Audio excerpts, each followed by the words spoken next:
Welcome. Let me extend my thanks to everybody for tuning in to begin with on a cold Monday in December. It's become tradition for us in creative and professional writing over the last couple of years to put on these end of semester in conversation, chat with friends type events to sort of close off our semester. And we've been joined by publishers and poets and novelists and arts organisations in the past, and it gives us really great pleasure to welcome our guest this evening as well. I'm Dr. Rob Francis. I'm the programme leader for creative and professional writing at the University of Wolverhampton. I'm going to be fielding the questions from the floor. So if people have got any questions for our guest this evening, then just pop it in the Q&A and I'll make sure that gets fed through to Liam and Kerry. I'm also joined today by my partner in crime, Kerry Hadley-Pryce, Dr. Kerry Hadley-Pryce, who's one of our lecturers in creative and professional writing as well. And of course, we have our special guest for this evening in the name of Liam Brown, who's a British writer, who's a five-time novelist, I think now. His debut novel, Real Monsters, was published in 2015 with Legend Press. His second novel, Wildlife, came out in 2016. Broadcast was his third a year later in 2017. And then in 2019, he published Skin, which was shortlisted for the Guardian's Not the Booker Prize. And then this year, we saw his latest book, Evergreens, which I'm hoping he's going to share some extracts from this evening. So, Liam, welcome. What we normally like to do is to start with a bit of a reading from our guest. So the floor is yours, and then we'll get into some chat. Thank you very much, Rob, and thank you both, Rob and Kerry, for inviting me here today. So yes, as Rob said, my latest book is called Evergreens. This novel came out, I don't even know when it came out. It came out at some point this year, June, I think. And yeah, it's been a sort of a whirlwind few months of doing various readings and stuff. So I'm going to read you a little section of it. Basically, this book tells the story of, it's the first time I've written a love story, and it's the story of a boy and a girl who meet when they're 18 years old. But then the boy undertakes a medical trial, which means he stops aging. So the rest of the novel takes place over the 50 or 60 years that follows as she gets older and older and he stays the same age. That's basically what it's about. I'll give you a little flavour of it here. Rob or Kerry can just sound an air horn or use a digital crook to grab me around the neck if I go on for too long. We'd like to welcome to the stage Dr. Victor Anderson, researcher, biomedical gerontologist, and chief science officer and founder of the Evergreens program. There's a light ripple of applause as a tall, dark-haired man steps up to the lectern. He is dressed sharply in a sleek navy jacket and pale chinos, his white shirt open at the collar to reveal a flash of tan flesh. Polished brogues, no socks, a chunky silver watch on his wrist. Though they are sitting 10 rows back, Sophie can imagine the woody musk of his aftershave. Expensive, liberally applied. He looks, at first glance, not so much like an academic, but a middle-aged film star. Or at least somebody who reads glossy magazines about middle-aged film stars and has enough money to shop in the same places as them. Yet the longer she stares at him, Sophie realises there is something not quite right about his appearance. His thick, dark hair is a little too thick and dark. His hairline geometrically precise. His face, too, has the unnerving quality of the surgically altered, the skin pulled taut, his complexion slightly waxy, making it difficult to tell his age. Sophie realises he could either be significantly older or significantly younger than she'd originally assumed. She's about to lean over and make a joke about him to Ben when the doctor clears his throat and begins to speak. Good evening. I'd like to start by thanking the previous presenters for their exhaustive analysis. It's great to get a historical and cultural context for this stuff. I don't know about you guys, but I took two key ideas from their talks. The first is that we as a species have been obsessed with the idea of immortality ever since our ancestors crawled out of the swamp and started worshipping the sun. The second is that almost everybody agrees that immortality is a fundamentally terrible idea. Dr. Anderson looks around the half-empty hall, his eyes twinkling with mischief. A few giggles break out amongst the audience. The man is a strong public speaker. He reminds Sophie of a game show host. His pauses are timed for maximum impact. As with his age, Sophie finds his accent hard to place, neither British nor American, but stranded somewhere in the middle of the Atlantic. Now, as it happens, I tend to agree with that assessment, he continues. It is a terrible idea, and an impossible one too. After all, the world isn't going to last forever, not even the universe. I'm afraid that every good thing must eventually come to an end. Another self-assured smile. But the how and the when of it? Now, that's worth discussing. Why is it that we're prepared to settle for 80, 90, 100 at a push years, the last 20 of which you'll likely spend in sickness and decrepitude? Why not 200 years, or 500, or 5,000? Again, he glances around the room, daring someone to speak up. Now, this really isn't such a radical proposal. We already collectively spend over $100 billion every year trying to beat cancer. Think about it for a minute. $100 billion. Heart disease isn't far behind. And then there's dementia, diabetes. We pour an obscene amount of money into treating these symptoms without showing the faintest interest in curing the actual disease, by which I mean aging itself. Unlike death, aging is not some natural process that should be accepted and respected. Far from it. Aging is a plague, a pandemic that needs to be stopped once and for all. Aging needs to be cured. Look at it this way. After so many miles on the road, your car starts to wear out. You replace the tires, the exhaust, the clutch, discs, alternator, pump. And over the years, you keep spending. You spend more than the damn thing was worth in the first place, just trying to keep it limping along the road. Until one day, kaput, it craps out on you anyway. And that's it. Off to the big scrap heap in the sky and back to the showroom you go. But why spend all that time and money and energy fiddling with the brake pads and brushes and not just design a better car, one that keeps going, one that doesn't break down in the first place? Why is that such a crazy idea? After all, that's precisely what I've done. For the past 15 years, my team and I have dedicated ourselves to building a better person. Actually, we began by building a better type of yeast and then better worms and then mice. And now, finally, we're beginning our first human trials. And let me tell you, the results are unbelievable. In fact, we might just be about to change the world forever. Brilliant. Thanks very much for that, Liam. That was absolutely fantastic. And I've got to say, I found this novel absolutely fascinating. The concept is one that is such an interesting and fascinating concept to put sort of place into a fictional arena. You know, what if you never had to grow old plays on all sorts of philosophical questions and cultural questions, doesn't it, about life, generally speaking. I mean, I've got to ask where on earth that idea sort of came from. You know, a lot of we'll talk about your other novels a bit, but I want to focus on this one. A lot of your novels sort of take hold of these fairly big ideas, don't they? And this one in particular. So how did you arrive at this sort of theme? Yeah, well, thank you for those nice words. So this idea really came about at the very beginning of lockdown.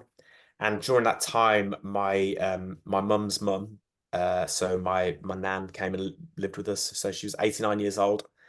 And she would insist that she still felt 21, and in a way that was not like, oh no, I still feel 21. She was like, no, I don't know what's happened to my body, but inside I don't feel any different. So that was the spark for the idea about the way that like that divide between sort of the internal and external worlds, I guess. That was something that I was really keen to explore. And then what happens if, you know, you physically stop aging? Do you still grow mentally, or do you stop? So do you still age internally, even if we freeze on the outside? So they were the kind of ideas. And then also like once that central idea came around, I saw it as an opportunity to have fun with the way that society treats men aging versus the way that it treats women aging, and the way, you know, Yeah. like culture holds up aging as something that's kind of vaguely disgusting, and we tend to discard our old in our society. So these were all kind of ideas that I thought, you know, there was probably some merit in exploring. And Yeah, definitely. and as I dug and did a bit more research into, because, you know, you're always looking, you have these big silly ideas and you're like, okay, well, how can I kind of ground this in some kind of reality? So rather than just kind of rubbing on a genie's lamp, or, you know, Yeah. wishing on a star and a piece of magic happening, is there kind of any sort of scientific basis? And it turns out there is like an unbelievable amount of scientific basis for this stuff. And in fact, surprise, surprise, the richest people in the world are desperately investing, trying to extend their lives well beyond. So, you know, you've got Elon Musk and Jeff Bezos and Mark Yeah. Zuckerberg all pouring hundreds of millions of pounds in some cases, trying to extend their lives. And why wouldn't they? Yeah. Because, you know, they're probably worried they're running out of time, and, you know, they've got a lot of There's cash. so much to do and so little time. Yeah, So much money to exactly. spend in so little time. Yeah. And so much cash. And what are you going to spend it on? Not going to give it to the tax man, are they? No, quite. Isn't there a chap? There was something on the, I think it was on Twitter, I think, who was having blood transfusions from his own young son. I forget his name now. But, Yeah, it was there was a documentary that came out, I think, called The Immortals, that came out, it's about 4 or 5 months ago. But everyone Yeah. I know sent it me at the same time. Like, I woke up one morning. Yeah. Ping ping. There it Yeah, was. yeah. There, I mean, yeah. people go to astonishing lengths, I think, to I'm not sure how, you know, if it's worth the extra decades if you have to have like a full blood transfusion. Never mind Like regularly. the Yeah. sort of, you know, vampiric illusions of like literally sucking your young child's blood to keep you young. Yeah. Absolutely. So in writing it and doing all this research, you weren't kind of persuaded that actually it would be a great idea, you know, to live perhaps a 2, 3, 4, 500 years. I mean, not to get like ridiculously heavy on a wet Monday night at the end of the year, but I think the thing that occurred to me, and hopefully that's really the idea that I explore in the book, is that like dying is the thing that gives living meaning. And so the fact that we have like a finite existence on Earth is really what makes our lives so special. And I like that is the thing that I think kind of you get your time, you get your kind of allotted, whether that's, you know, 3 years and 10 or whatever. I agree. And I think that came through really quite strongly in the novel. And that's why I mentioned this kind of philosophical kind of leaning that there is to this particular novel. Is this kind of, you know, Ben, your character Ben, really, he's quite, because not really, you know, it's not a great situation for him, is it? Not giving anything away, but, you know, in fact, for Sophie, she's the character who ages in the normal way. Her life is far more fulfilled, and you seem to be kind of saying that in the way that you've written it, in the kind of the way that the narrative works, is that, well, this is this kind of sense that there is an end point that we're kind of aiming towards, and we're gonna get there, and it isn't like hundreds of years away. Actually, you're using fiction to sort of push that philosophical point through to us, really. Yeah, absolutely. I mean, I just don't know how you'd be motivated to do anything if you're like, you know, it's like when you've got an assignment. I don't know about you, but when I used to, when I have a hard deadline, I'm like, I wait until the last week, and then like that time is the thing that spurs me on. But if it's just like, just hand it in whenever, I'm not sure if it gets done. Never done. Yeah, I know what you mean. I'll get around to that at some point. That is kind of human nature as well, isn't it? This kind of human nature. Yeah, sometime never, I don't know when. But you mentioned before we sort of started talking publicly that you wrote this novel how many times, or you had to do so many edits of it?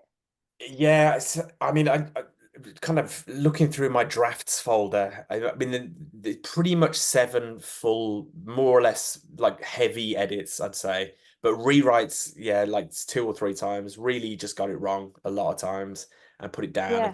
to it.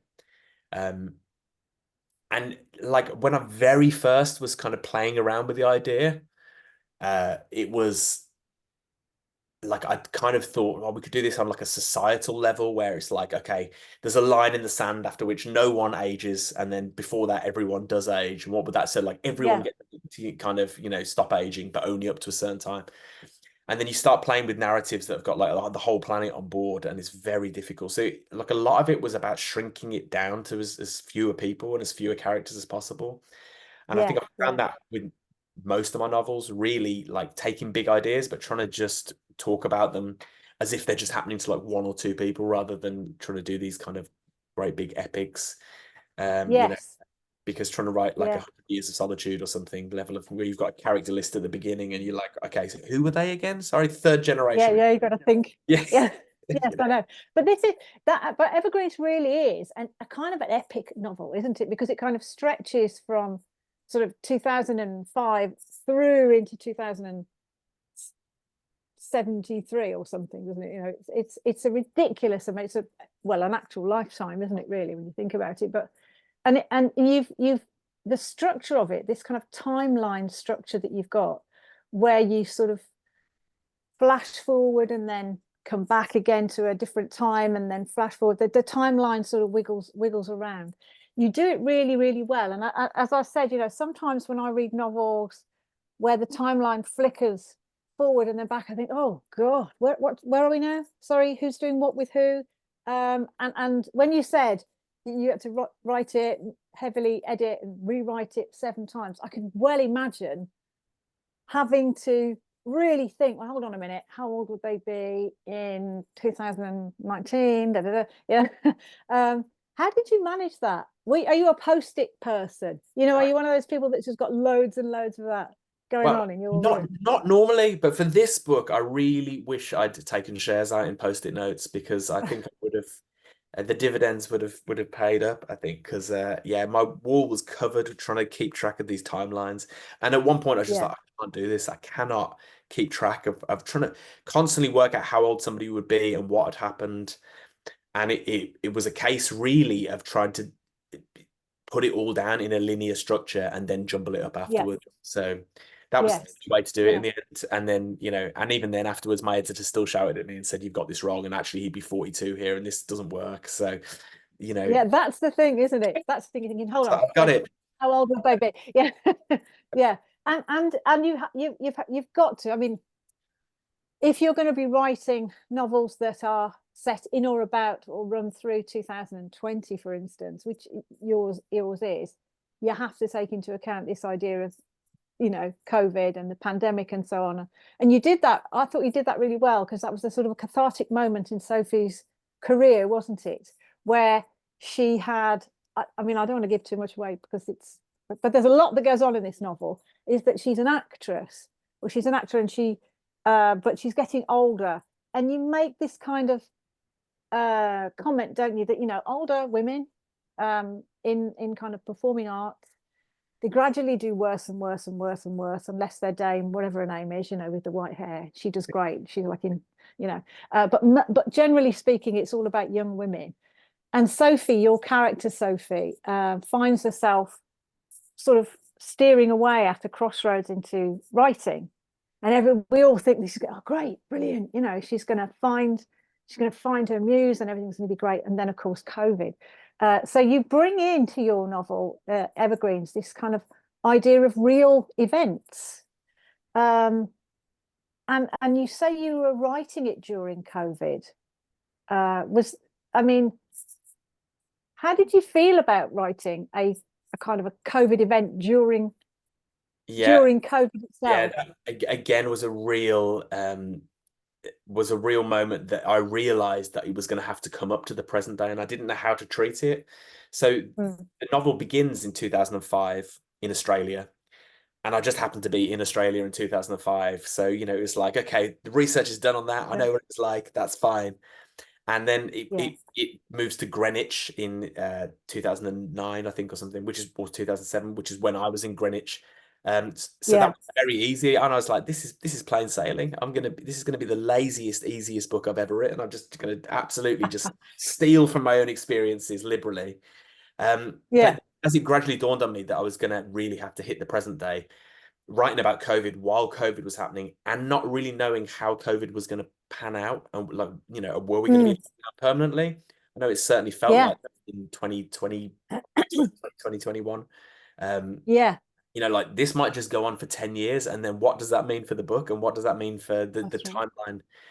So yeah, it was a real scary moment, actually, I think, trying to write about events that were kind of unfolding and unfinished in real time. You sort of you're writing it in that you wrote it in the present tense, didn't you? As if, you know, and really in a way that's a really good thing to do, because you know, you're writing in the present tense. We don't know what's going to happen. You know, it's happening now, but it could, anything could happen. And I really found there was a sort of a real intelligence about the way that you handled when you moved on from there and you went into this kind of 2070, for God's sake.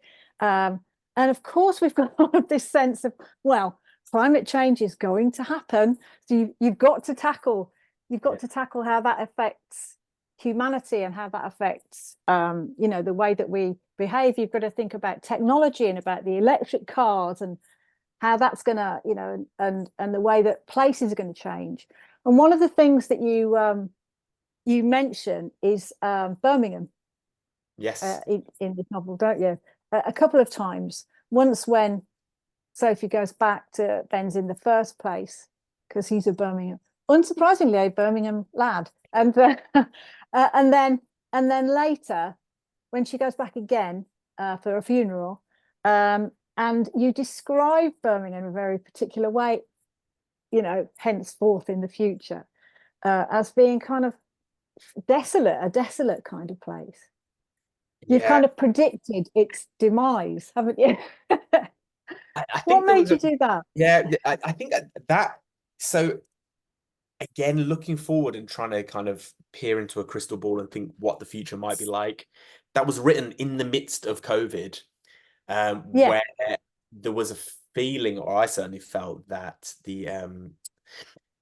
basically maybe the government really only cared about London, and anything kind of north of London was going to just get sort of left behind. I mean, it all feels like a foreign country now. It's so long ago, but it's not just only years ago, but it's just that sort of weird headspace. But I don't know if you remember, there was like the listings of like the death rates in the north versus the south. And in fact, if you just look at like the poverty divide between the north and the south in terms of income and opportunities, and the cancellation of HS2 beyond anything that's like, so it's almost like, I guess I wanted to kind of get that in there, that it's like, if things continue on their current trajectory, it's almost like you know, anything north of London will just be cut adrift and allowed to it's totally, but I mean, and it's totally believable, isn't it? You know, it's totally believable that this could happen. And I think I hope you're wrong. God, blimey, But I mean, I think there was this sort of sense that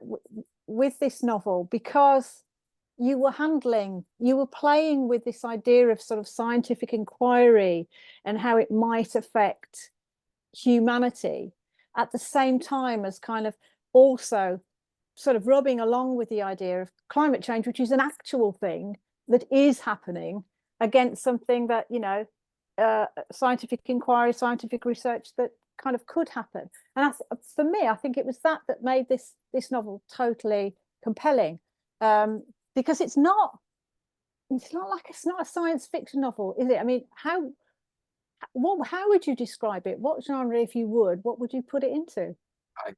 I'd never know how to answer that question. But it's a good point, and it was a deliberate decision not to try and be too like sci-fi. Like, I wanted to kind of give a nod to those things that were going on, but they were really kind of background textures, and I really wanted to form characters and their lives as they were going on.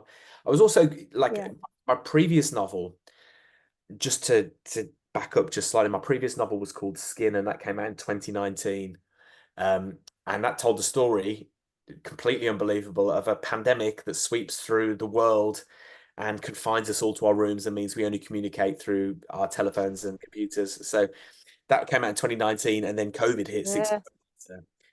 Yeah, yeah, I was just mentally very distressed, actually, that this had happened, and distressed, obviously, that I've done a lot of research on viruses and things, but also distressed about how much I kind of got wrong as well. I was like, well, this just plays a hole in.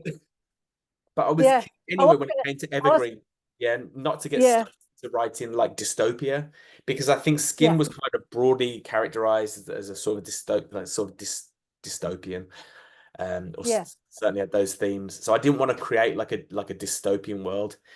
Also, it's hard to kind of just keep going if you always think that everything is going to completely fall apart. I like to have a sort of glimmer of hope. Yes, just a bit of hope would be great. Yeah, absolutely. Exactly. Yeah. And if you're thinking about, predicting things like pandemics, just tip me the wink with the old lottery numbers when you can, and then anything that flashes through your mind or something, just email me. I mean, I suppose what we should do really is talk about your process. Really, this is what creative writers and certainly students of creative writing are really keen to know. What your writing process is about, if you've got one. Do you have a particular way of organizing your days or your weeks or your months? Yes, absolutely. So I write every day. That's really the main thing. Like I quite often get asked by people who are aspiring to write or have never written, like, how do you write a book? For me, really ensuring that I write a little bit every day means that inevitably at some point every year or 2 years another book will appear, because I turn up at my desk at 8 p.m. at night and write till about 10, so I do 2 hours every night. And really that's it. And I try and just hit like a minimum of sort of 500 words to 1,000 words every single night. And sometimes they're the worst 500 to 1,000 absolutely I've ever read, and sometimes it's just but just doing that and turning up is really where it comes from. And I'm disciplined with myself, which is something that I've had to learn. So I don't I managed to turn off the Wi-Fi, and which I have to do. Don't accidentally just nowhere near my phone. And I'm just like, well, I'm just gonna write, and if I can't write, I'll just do something writing. Okay, I'll just go into the perspective of a character. I'll do some free writing. But as long as I'm there for those 2 hours, I tend to be productive. So that's like the actual kind of the physical writing. It's like process. I give myself time and space, and just make sure I turn up and do it pretty much. I might have a day off on Christmas, but that's about it, I think. Maybe. Maybe. But in terms of those like shaping them into novels, I mean that's harder. So I've got like I'm forever having ideas that this could be a novel. I've learned probably the hard way not to just always launch into immediately writing. That's like, this is the best idea ever, right? Just throw yourself into it without any planning, which is what I did with all my early books, is just kind of just start writing and see where it goes. Because I think I worked it out recently. It's like for every 1,000 words I've written, I think I've thrown away 600. It's something like that. Like so many dead ends, so many unfinished books, so many unfinished stories. Of course, none of it's really thrown away because I don't delete anything. I just save it somewhere and steal it from somewhere else, and put it in somewhere. But yeah, just like, so nowadays when I have an idea, I then tend to try and interrogate that idea. So I will try and bring it first of all to its smallest possible its smallest possible form. So I'll kind of, okay, what does this story look like in a sentence? Which is really sort of learning to write a pitch. So okay, right, if I need it's like an elevator pitch. So if I'm going to sell this to someone in 10 seconds, what am I going to say? And if the story works in that way, okay, how's it going to look in a 3-act structure or 5-act structure? Does it work there? Is there a turning point? More often than not, there's not, because I'm like, I've got a really cool setting and a really interesting idea that doesn't go anywhere or doesn't do anything. So if I can think about it then in terms of like a structure, just as bullet points, tend to treat a novel like as I would write in a film. So I think about it in terms of beats. So, you know, kind of events that might happen. I might bullet point sort of 13 to 20 beats that might happen throughout the novel.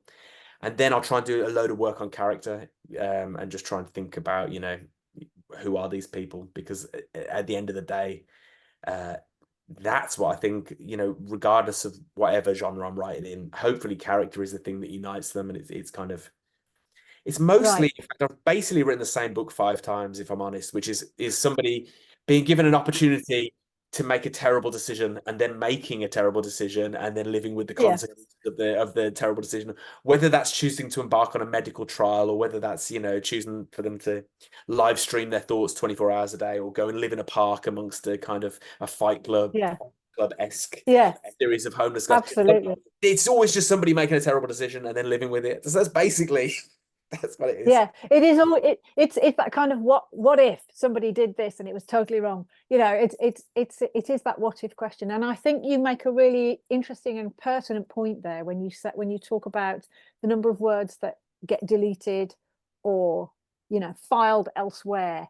Because I think that, you know, my experience of talking to people who, you know, say they want to write a novel. I don't know if you have this, but people go, well, if I had time, I'd write a novel. Like that's all you need is time. What they seem to think, I've got a novel in my head. It's in my head. No, you haven't, right? you've got an idea in your head, and I think it is about learning, isn't it, from what you say as well, to dispose of ideas that just aren't working or aren't working for that particular, you know, for that particular plan that you've got there. And being disciplined is the thing. It's a bit like being, you know, it's a bit like being a sports person or learning to play a musical instrument. If you don't practice, if you don't do it, nothing's ever going to sound out, is it?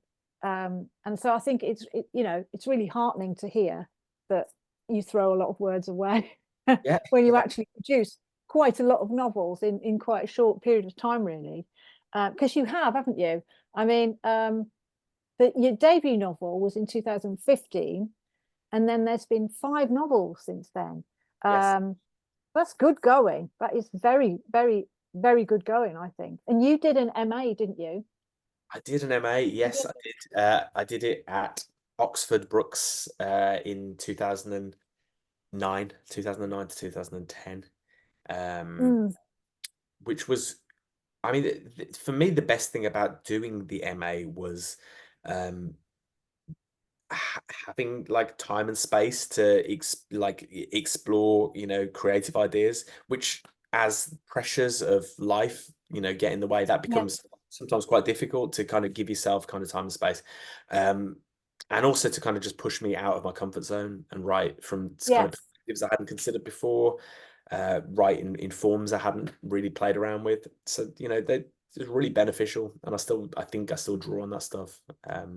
Yeah, it's good to hear that, actually, because I think we hear sort of conflicting ideas about whether people think it's worthwhile studying creative writing when actually you could just sit in a room and write a novel. But I think there's a lot to be said, isn't there, to sort of be working alongside people who have got the same aim, even if their subject is, you know, their themes are different. They're still kind of there as your support group, aren't they? And it's really important when you first start writing, I think. It really is. I mean, and that whole attitude is quite strange as well, because I still think there is in some quarters a bit of snobbery about pursuing creative writing as an academic subject, and almost like you're cheating or something. It's slightly weird, but yet no one, you know, ever attacks a violinist for having 10 years of lessons and then practicing 8 hours. So I took I just took an art class. I did art this year in an effort to keep myself. In fact, I've got a new book, and art is a big theme. Okay. I don't know a lot I'm about going it. to ask So you about it's it. kind of research into it. Yeah. But it really did just kind of bring home this idea that, like, you know, this was a skill that's kind of, I hadn't picked up a paintbrush since I was about 13 years old. And the idea that these are, you know, like creative writing, it's a teachable skill. It's something that you can learn and improve and get better at. And there was just stuff you just wouldn't know if somebody didn't tell you. Like, it's like, oh, that's what that brush is for. Wow, I just, I never knew. I thought that was just a spare bit they left at the bottom of there's a bit of packaging. Yeah. But it's I think exactly the same as for creative writing. I'd never known about, structure. I never really thought about it. I probably absorbed it subconsciously to some extent. But when you learn that and you apply it to your own writing, it's just like it makes everything make sense, and you kind of understand why things work and why things are making you feel a certain way. Like that deconstruction of the actual the text itself, that you can then reapply. So for me, studying creative writing has been invaluable, and there is no way I would have become a professional writer if I hadn't studied creative writing. There's no way in the world. Yeah, that happened. And that's, I think, a really, really important and a vital thing actually to sort of say, because I think that I agree with you. I'm the same myself, and I think I just wouldn't have. I wouldn't have got the confidence. I wouldn't have got the connections, I don't suppose, with people, which is another thing. But it's really interesting, isn't it? To think that for me anyway, listening to you do a lot of actual kind of real research into where you're going next. You research into where Evergreens is concerned, this kind of science, what's going on with the science of aging, and that in itself is a fascinating subject. And now the next one is to do with art. Yeah. Tell us what's going on with that. Well, this was a funny book, which is thankfully finished and it's in the bag. So we'll just see. I don't know when it's going to come out. Maybe 25. It's called Mama, MAMA. No. And it is. It really tells the story of a couple who decide to they have a baby and they decide to let their sort of Siri / Alexa style device bring up the child. Again, terrible decision. It's about a book of somebody making a terrible decision. But it's weird because like when I first had this idea, it's like, okay, well, this is interesting, and then it's like halfway into writing the book, ChatGPT becomes the most Googled phrase on earth briefly, and start thinking about how, like, okay, well, it's in danger of catching up with what's happening in the story. So the story kind of morphed to be less about just the upbringing of a child and how the role that I guess artificial intelligence can play in a whole family's life. And she's an artist, and increasingly how we kind of pass over work for a computer to do on our behalf, and where is the line that a human stops and a computer can create. Wow. These are all ideas that are, I guess, part of the conversation. I keep getting asked weirdly, you may have had the same conversation, whether or not I think I should be worried about my job. Do you think AI is going to replace editors? I mean, I will put money, if Ladbrokes will take it, on the fact that we'll have the first New York Times bestseller written by a computer within 5 years. That will happen. It will be terrible. I'm pretty sure. It will be awful. It'll be awful. But it will probably sell by the bucket load. I'm not even sure how awful it'll be, to be honest. Don't say that. Like, if you look, Wrong. you look. Oh, I mean, I don't want it to be, and I don't want that to be true, obviously. But the technology is so intelligent. It's wild, and and how quick it's being managed, how quick it's managing to teach itself is just phenomenal. I mean, like this time last year, you could ask the AI to write me a poem on roses, and it would write you a really shit poem on roses. Whereas if you ask the same question now, it's feeding from such a source of different information and is figuring out what is seemingly good and bad. It can do a pretty decent job now. I mean, not kind of Tony Harrison good, but like fairly decent undergraduate good. Which is pretty scary considering how long it took us to become the writers we are. And even its level of kind of pastiche and parody is particularly powerful. I think it can, if you say, write me write me a sonnet in the style of Marlowe, it can do a pretty good job of imitating Marlowe, you know, and that's pretty terrifying as well, because we all learn through imitation, but we all learned through imitation over kind of decades, didn't we? So we did. It's a terrifying thing. So yeah, I will not.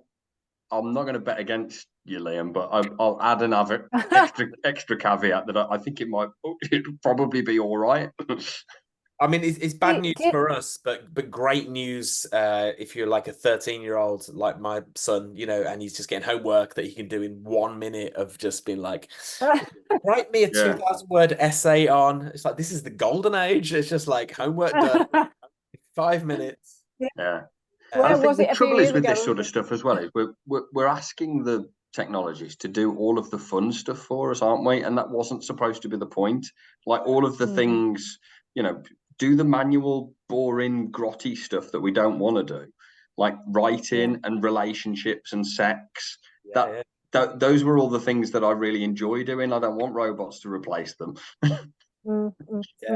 I guess that's the whole point. A bit like Evergreens. Sorry, Kerry. No, it's Kerry. I was just going to say that, like, in that book where I'm thinking about, you know, is it the fact that we age that makes us human? It's a similar sort of kind of exploration. It's like, is you know, where is the line where, you know, if we're no longer doing these things, where, you know, where does the human stop? And what is it really that makes us ultimately different? Is there anything that makes us different?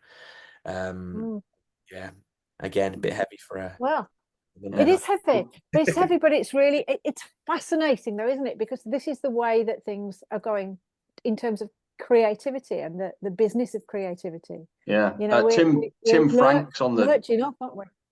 Tim Franks on the chat has just mentioned that script writers, teams of script writers are being given AI generated scripts now, and then the humans polish it up. So the first draft is done by an AI, and then the rest of it is polished up. So the implication there being that because the human teams aren't writing first drafts, they get a cut in their wages because they're not doing as much work as well. So there are real world implications to this, as well as the sort of issues of ethics as well. Very much so. I can't help but think of, you know, Terminator and Arnie, you know, human. It is in their very nature to destroy themselves, he said. That's a quote from Terminator. You know, I just think that it is terrifying, but at the same time, you know, surely to God we've got to sort of be in control in some way, or find a different way of controlling things. Otherwise, what's going to happen to the writing of novels, and what's going to happen to you know, novels that have already been written by human beings, and how are we going to be in the vintage shops, you know, consigned to the charity shops forever. But I mean, it's so, which leads me to my next question actually, which is, you all writers are avid readers, so who do you read for pleasure? I mean, I try to read as widely as I can. So I mean, and there's loads of holes in my reading. Like, I wasn't particularly academic as a child, so I missed a lot of like the classic stuff. It's like at the moment I'm reading Grapes of Wrath by John Steinbeck, which is cool. It's really, and I was like, I've never read this. I'm 40 years old, and I'm just yeah, anyway, raptures about that. So I'm trying to desperately fill all the holes in my reading, like the classics.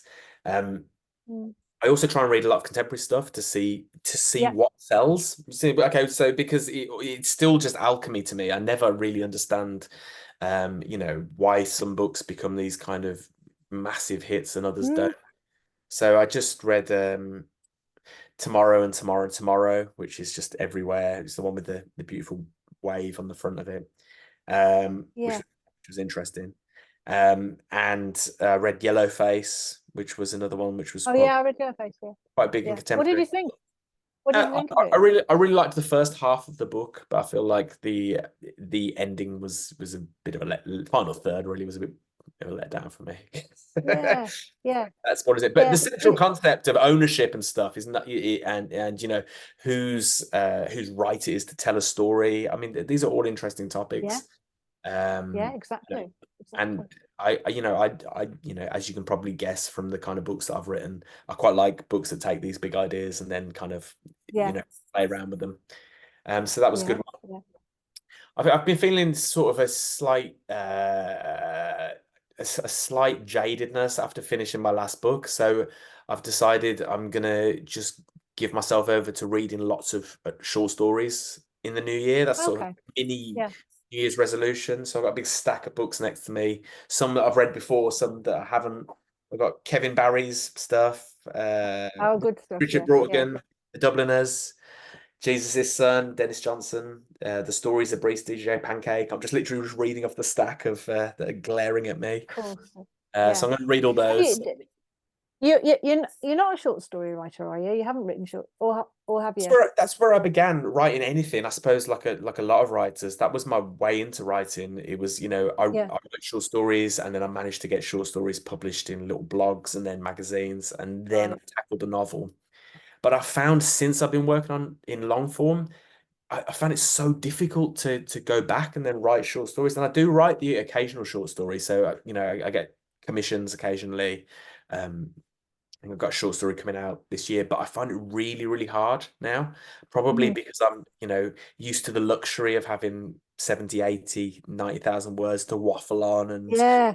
you know, Yeah. a big bag of stuff. Develop Yeah, the idea. develop as the but Yeah, that's the no, key. it's quite difficult to be concise and perhaps just have like one idea and just kind of really run with it. Yeah. So I feel like I'd like to like remember how to write short stories again. Yeah, I mean, I mean, you know, I talk about this quite a lot. And with Nick Royal, you know, he's the at MM. Well, he's not MEU anymore, but he used to be. Because he's got this belief, and I agree with him completely. You know that there is an art to the writing of short stories, which is actually really very, very particular. It's not like, well, I write short stories because I haven't got time to write a novel, you know, or I write short stories because I've only got like short chunks of time in my life. There's a real skill to it, and in It's a different fact, form, Neil, isn't it? That's the thing. It's like they it's a look the totally different same, but form. snooker and pool Yeah, look the same. They're different games. exactly. They do. Yeah, yeah. Um, there's a chap called Neil Campbell. He's a writer from Manchester, and he always says that he writes novels in between writing a short story. You know, it's just because it's so Yeah, I think it's harder. Like it's certainly harder for me to write a short story than write a novel. definitely, yeah, Not to definitely. say a novel's easy, but No, there's it's a marathon, isn't real, it? it's a marathon, but there's a real skill in creating a good short story and crafting it down. And Definitely. what I've done this year is pull out a few short stories that I wrote years ago and really kind of edit them with hopefully completely kind of fresh eyes and just Yeah. cut down and down and down. It's astonishing how much. I think I managed to cut like a 2,000 word story down into like a piece of flash fiction that I was entering for something. Wow. Like, where I was like literally Yeah. I only needed 200 words and I used 2,000, and it's like it's always funny how much you can Yeah. cut. I know. What is Yeah. it's a good Yeah. exercise. So this novel that you've mentioned before, this new one, this one called Mama. Yeah. Is that going to be a Legend Press novel, or is there someone else that's I snapped think that it one? would probably be with Legend Press. So in conversation with them at the moment. And then like, yeah, I feel like I want to, because I'm working on a few different novels now. But like, I feel like I want to write something that is very far away from, like, I keep saying I'm not going to write anything speculative. I'm not going to write anything with any sort of futuristic bent to it. And then it's just like, oh, this is a really nice idea. So like, but I'm And then it serious just this time. slips. I'm serious this time that there is a, yeah. I mean, there's also like something I've been trying to do since my very first book is that there's sort of a weird, not weird, but there's a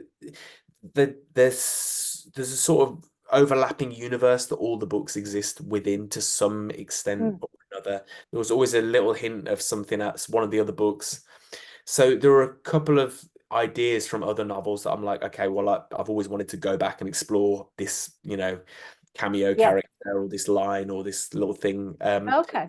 Yeah, I'm sort of creating a Liam Brown Marvel Universe franchise that Why not? no one other than me will appreciate, probably. But anyway, so all I know is that, so hopefully post Mama, the next novel will be, I might even try and write like a historical novel or something. I really want to try and just push myself in a direction that I've Why not? not done before. Yeah. So that's it. Because you enjoy the research, don't you? So with a historical novel, you'd have to really, get the old Killer Imam-esque stuff going on and do some research and find out a certain period of time. Yeah, absolutely. I've got a friend, Benjamin Myers, who writes historical fiction. But I say it like that because he said to me someone told him that he was writing historical fiction like 4 books into like his insanely successful career. And he's like, I guess I just never really thought about it in those terms because I'm just writing in a contemporary way about things that happen to have taken place, in the past. So, thinking about, I mean, it's part of another conversation about how accurately or whether we should even attempt to accurately portray the past or whether it can be done in a different way. So, but I can see you rewriting a historical. Rewriting history. Yeah. Well, if you ever need any help with that, Liam, the University of Wolverhampton is open to helping you in some ways. One of my PhD students at the moment, Sheila Passy, is currently doing research on historical fiction writing and writing a historical novel herself and dealing with these kind of ideas of where the gaps are between fact and fiction and the ethical questions around how far you're allowed to push your creative license and these things. So we should have a conversation. I absolutely will take you up on that conversation, Rob. I've always dreamt of doing a PhD, but I've just never had the time. We were saying time, Kerry. It's just me making excuses. Time is part of it. Yeah, too busy writing novels actually to have the time for a PhD. I don't blame you. I don't blame you at all. So, if in terms of you're quite vastly experienced at writing novels and writing short stories, and just what advice then might you give to someone who has a yearn to write a novel or to sort of launch themselves into a writing career? What advice might you give them? I guess, I mean, the best piece of advice really I could give is to learn to quieten down the devils that sit on your shoulder and tell you you're no good, or fill your head with self-doubt, because you probably can. It definitely won't be easy and it might take a lot of practice, but you can. I think we said about art, writing's the same. It's a teachable skill. It's something you can learn to do. But it's writing is an act of sort of faith and naivety and stupidity. Absolutely. I'd probably say start small. Like for me, like writing small and manageable things is great. And it's like when we were learning to draw, it was like you starting with small sketches and small pieces, and I think that's a good way to go and kind of get a feel for it. I would also say for your sanity, plan, but please just plan. There are so many great books out there that have just got like a real basic idea of how to kind of plan and set out a novel. There are loads of resources online as well. But do think about where you're going, because there's nothing worse than kind of lying awake in the middle of the night, 1,000 words going, I've got no idea where this goes next. I don't know where. Like read obviously widely, that's the thing. Read critically, work out what it is that really sets your head on fire. What is it that speaks to you? Try and understand why it's speaking to you and how it's speaking to you, and then that might be something that you want to do. And don't write if you want to get rich. Learn to program. I don't even know if learning to program, I don't know what you can do to get rich.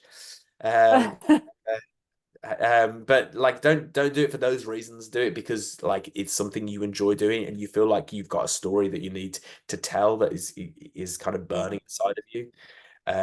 Because you know you're writing from a sort of a place of, I want to say purity, but like it's somewhere honest. And I think if you know your intentions then are good, then like only good things can happen. So Yeah. and you know, most importantly of all, like take care of yourself physically and mentally. Like I always say this, and whenever I've done teaching or like you can't, like it's very difficult to be creative if you're not physically and mentally in a good place. Eat That's such a good, vegetables, go for a run, yeah, get enough sunshine, go and see yeah, friends, socialize, like yes, all of these yeah, things, for me, that's writing. That's as important because like you got to be in a sort of, I picture sort of a calm water where I'm floating and I'm able to be creative.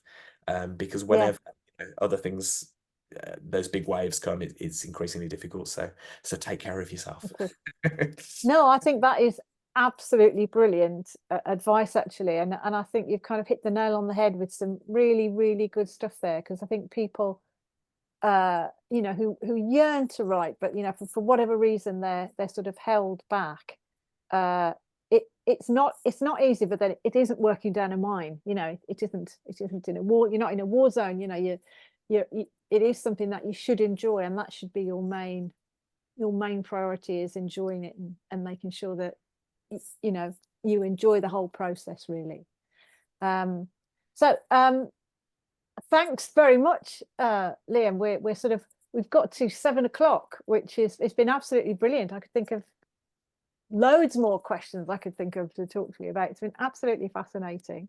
Thanks, Tim Franks, for the question and comment about AI, which lurks somewhere in the background for us. It's been an absolute pleasure talking to you, and I'll be on the lookout for Mama now, because I need to read that. I need to read it, and I'll be looking forward to reading that. So fantastic. Thanks to Liam Brown, who has been our fantastic guest. We'll definitely ask you back again, Liam, and loads of information about historical fiction will be coming your way whenever you need it. So lovely. Thank you so much, Kerry. Really enjoyed it. Pleasure. Thank you, Rob. Thank you very much. Have a great evening. Yeah, thanks very much. Really Cheers. lovely hearing that discussion and chipping in where I could, but really appreciate your time, Liam, and thanks once again for everybody for tuning in. And I hope people listen back to this recording, because Liam has given us some real belters of bits of advice on what to do if you want to start to forge your way into being a writer. So some really beautiful advice. So thank you very much. Good night all, and we'll see you on the other side. Yes. Thanks again. Bye. Guys, bye-bye.